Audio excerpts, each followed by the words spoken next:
EB-03 release date is today, guys. EB-03, the Heroines Edition, the Tribute to Woman, is out today, February 20th, and it is going hard. It is an unbelievably awesome set. I have now opened 2 cases myself, and I wanted to do a little bit of a rant about the new set. What are my thoughts? What do I think is going to happen to it? What about the cards inside, the price of the sealed product, etc., etc. First and foremost, oh my god, already stuttering. I do think that today, February 20th, official release day, will be the low on the sealed booster box pricing. I don't think there's going to be a massive flood in supply until the reprint comes for 4.5 months, which again is really long away. 4.5 months is an eternity in trading card game markets.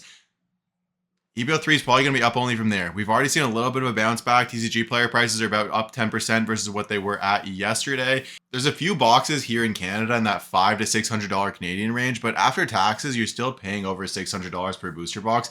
So it's coming out of the gate a very expensive set, but honestly, it could get even more expensive. It has a lot of things going for it, right? You have 9 specials, 9 SPs. That means each SP is incredibly rare. Most sets do not have 9 SPs. Yes, we did see a similar number in OP13, but we saw how that impacted the price of OP13 SPs. They're all very expensive. So you got 9 SPs, all of which are girl waifu SPs. So you got that waifu tax in a bunch of them. The Nami, the Nico, Robin, and the Boa being the most expensive. Personally, I pulled the Nami and the Boa thus far. Still chasing the Nico Robin. And again, this is the first ever Nico Robin SP. We had the Miss All Sunday in OP06, but this is the first time we're getting an SP of one of the main Straw Hat characters and was one of the girls. There's a lot of fans of Nico Robin. This is the Nico Robin SP, the only one that exists. So all that money and all that attention that could have flown into that Miss All Sunday SP, it actually might flow into this Nico Robin SP with her being featured in the live action coming out in 2 weeks. However, she will be called Miss All Sunday live action. So there's probably an argument saying the Miss All Sunday is still the better investment between the two. But nonetheless, you do have a waifu tax on all 9 SPs. On top of that, there is a Goddess pack or a God pack in the set where you get all 9 SPs in the same booster pack. That is incredible value. That is incredible value. Every single set that Bandai has previously released that's had a God pack has been one of the strongest sets. PRBO1, the first ever God pack, man, God pack, very strong set. OP13, God pack, very strong set. PRBO2 did have a God pack, but the God pack was sort of weak, being a bunch of gold dons, not really like the chase cards of the set. If they had made the God pack in PRBO2 chase cards, it would have been more valuable. But in this set, they fixed that. They made the God pack in EB-03 all the chase cards from the set. You get every single one of the chase cards with the exception of the Uda manga in the exact same booster pack. Incredible value, a really high-end chase. Similarly, chase value to maybe pulling a red manga. Like maybe not quite as expensive, but if you pull every single SP in the set, market price for that full booster pack is over $10,000 right now, which is crazy to say. Over $10,000 raw for a booster pack from the new set. It does justify in that sense when you think about it from that perspective why it's selling for so much. And then again, even if we look at the data, right? Like there was over 200 booster boxes of EB-03 sold today on TCG Player. There are not enough booster box listed and booster boxes hitting the market to sustain that amount of daily sales. Above 200 booster boxes per day sold, and the price remains static. It's just not possible. It's fundamentally, mathematically impossible for there to be over 200 booster boxes sold every single day, and there's probably going to be more than that sold tomorrow. It's a day after release. People are going to spend their money. It's the Saturday after release. People are into One Piece. They're going to want to buy 1 or 2 or a few boxes or a few booster packs of the new set and rip them and open them and experience the new set. This is facts. There's not enough EB-03 right now listed on the market. Maybe some phantom sellers are going to come in, but like the odds that a seller comes in with enough boxes to dampen supply for anything more than a day or two is unrealistic. Like any individual is not going to have more than a couple hundred boxes at max if they are a huge game store who got ridiculous allocation. I know a lot of GameStop owners, game store owners all over Canada, a lot in the USA. I've not heard of any single person getting more than 15 to 20 cases max. Maybe I've heard people getting mid-20s. I've not heard anybody who's gotten larger allocations like they have previously gotten for OP14 or OP13 or OP12. Pretty much everybody who gets One Piece cases got less allocation for EB-03 than they typically do for most sets. And it's selling at a ridiculous volume. There's an absurd amount of money flowing into EB-03. So again, I could see today, February 20th, the release date being the low on the sealed booster box price. And those of you who are waiting for the lows to come in, maybe you buy a box now. If it keeps going down, just like what I'm going to do, dollar cost average, buy more. But I mean, if you bought a box now, yes, it feels expensive, but you got to play the opportunities the market gives you. The market didn't give you $200 booster boxes for this set. It might never give that to you unless you were pre-ordering this set 4 or 5 months ago. And, you know, it could still be a good buy, but good opportunity with everything going for this set, buying it at 300 US or 500 Canadian on release day if you are interested in buying and investing in sealed product. Again, if you just want to rip a single booster pack, you could join one of my streams. I'll be streaming another case break of EB-03 later today on Whatnot and here on YouTube. You know, did one last night. It was a lot of fun. Pulled the Nami SP for somebody. There's a replay right there. Pretty awesome. It's just and I also pulled the Boa SP for myself and another streamer's stream on Wednesday night. So, you know, I'm really loving the whole like streamer culture. I think it's a great move. You know, it gives you access to buy non-dead product of new sets without having to go and fight against all the crazy people at Walmarts all over. You know, you can tune into a stream, buy a rip, buy a few packs. I don't know, enough shilling myself. Back to the discussion at hand. Again, EB-03, tons of playable cards. Not tons, but like several very important, very expensive playable cards. Nami SR, very needed by a lot of decks. And right now, with the tournament pricing going on, top 8 of the upcoming tourney, you get a Gear 5 serialized Luffy. That card's going to be so expensive. People are going to be down to spend the additional money that they need to spend if they perceive it's going to give them any edge whatsoever winning the tournament. So they're going to be down to buy SRs that cost $20, $30, $40, like ridiculous prices like we saw with the Cavendish SR back in EB-01 in order to optimize their deck for the upcoming tourneys to give them the best possible chance at winning that Gear 5 serialized Luffy. And yeah, if you spend $400 building a deck to make it that much better and you win a card that could be worth 5 figures, that serialized Gear 5 Luffy, especially if you get a sick number. Like not only could you win the serialized Gear Luffy, but you could get like number 6'7" or 6'9" or 420 or some absurd B number that could honestly retire your bloodline.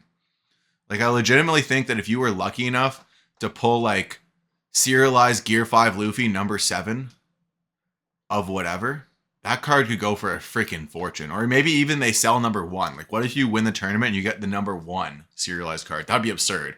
So the upside potential, and people are going to understand that, they're going to spend. They're going to want to buy the singles, they're going to rip the product, and the singles are going to remain expensive because the demand for those playable cards is going to be absurd. So the fact that the non-chase cards, like the SRs in the set, and maybe a few of the rares that are needed by decks, will remain expensive because of the playability, gives even more additional value to the set over just valuing the set based on the collectability of the chase cards like we do see with a lot of other sets. Because just like EB-01, just like EB-02, there's going to be some expensive SRs, which, you know, if you're getting one SR, multiple SRs guaranteed per booster box, it's giving a good floor-based value to the product. In addition to the fact that there's multiple SPs worth thousands of dollars, which are even more rare than the manga. Right? 9 SPs, 2 SPs per case. On average, each individual SP will be about 4.5 cases.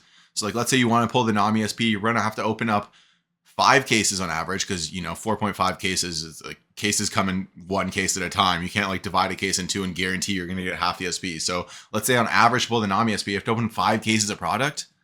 That's an absurd amount of product at the current market price of the boxes. I think the SPs will sustain their high value. Maybe they come down a bit in the next coming weeks, but I don't think these SPs, these top edge SPs, they're going to bleed below $1,000. Like I think the top SPs in EB-03 are going to firmly remain above $1,000 raw. And that gives serious value. That gives deep value when you evaluate the set just purely data driven, right? Like that's why I value a lot of sets. That's why I evaluate to compare one set against another.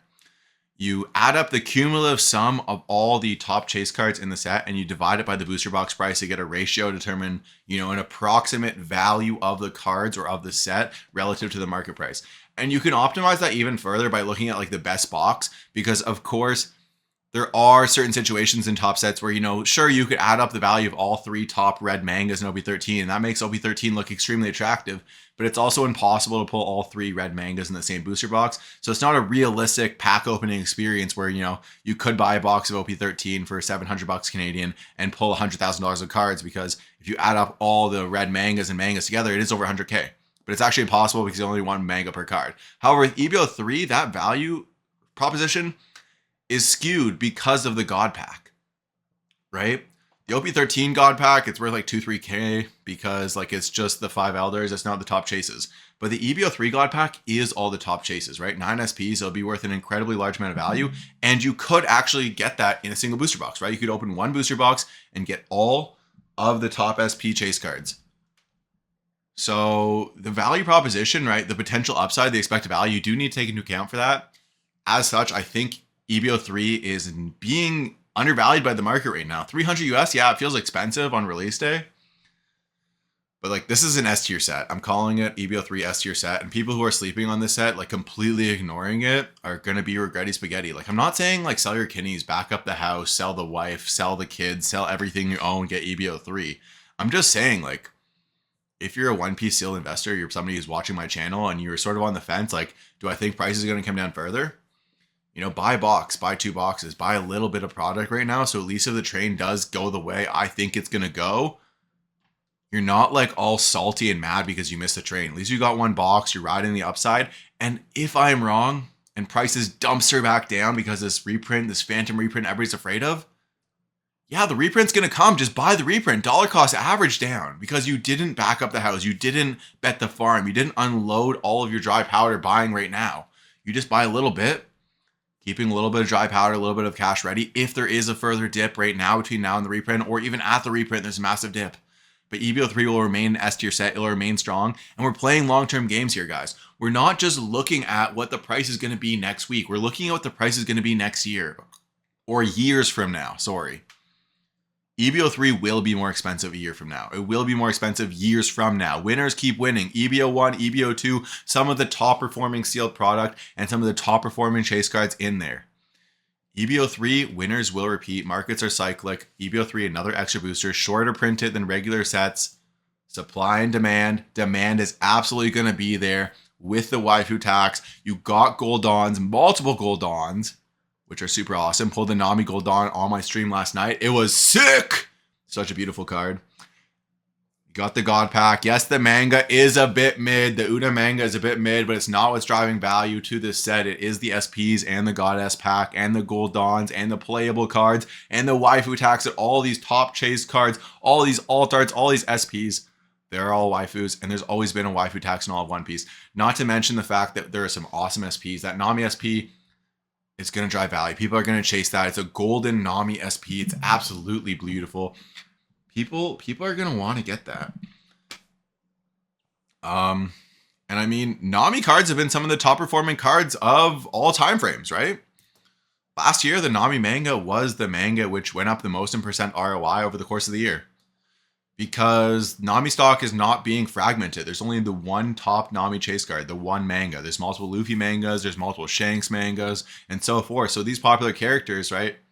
The money flowing into wanting to own those top chase cards, it's being fragmented. It's being split across all these people. So yeah, if you look at the market cap of all the Luffy cards, it eclipses the market cap of Nami cards.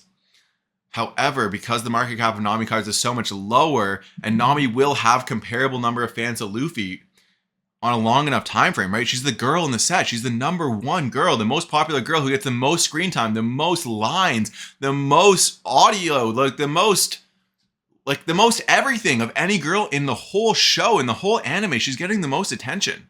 She will, as a result, have the most number of fans for all girls in all One Piece. So as women, as girls get into One Piece, as guys who are gooners who just, or, you know, who love women. I love women. Who doesn't love women? Blonde baddies. I mean, Nami is a redhead. I will forgive her for it. She is not blonde, but she is still one of my favorite women in One Piece. And I do chase and collect Nami cards personally.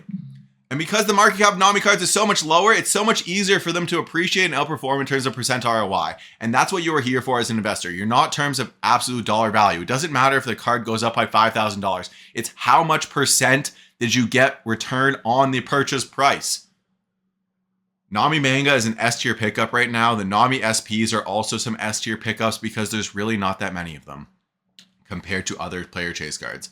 Okay, like we got the one Nami manga, we got the OP-05 Nami SP, we got the OP-09 Nami SP, we got the O Nami SP from OP-7. So yeah, there's the 3 before this. This is the 4th Nami SP, if I'm thinking correctly. I think this is the 4th ever Nami SP. I mean, fewer SPs than Boa, and yet the Boa SPs are all very expensive. Boa's not as popular as Nami. I really like Nami. Okay, so a bit of a little Nami side rant, but like, you know, I think people are sleeping on some Nami cards right now. And this set's going to remain strong. People are worried it's going to dump. Prices are going to come down. I sort of disagree with them. If we see a short-term reprice in something, it'd be maybe some of the single chase cards as a lot of people open the product. But I don't think we're going to see a massive dip in the sealed product. And yeah, there's the EB-03 rant. Hopefully you guys learned something. Let me know in the comments what you want me to rant on next. I do have a lot of other awesome topics coming up on here on YouTube. I'm trying to get to 1,000 subscribers. And yeah, tune in after you hit that subscribe button. Going to be streaming another EB-03 case break here on YouTube, ripping all 288 packs, trying to level up my stream. Cheers, guys. Love you all.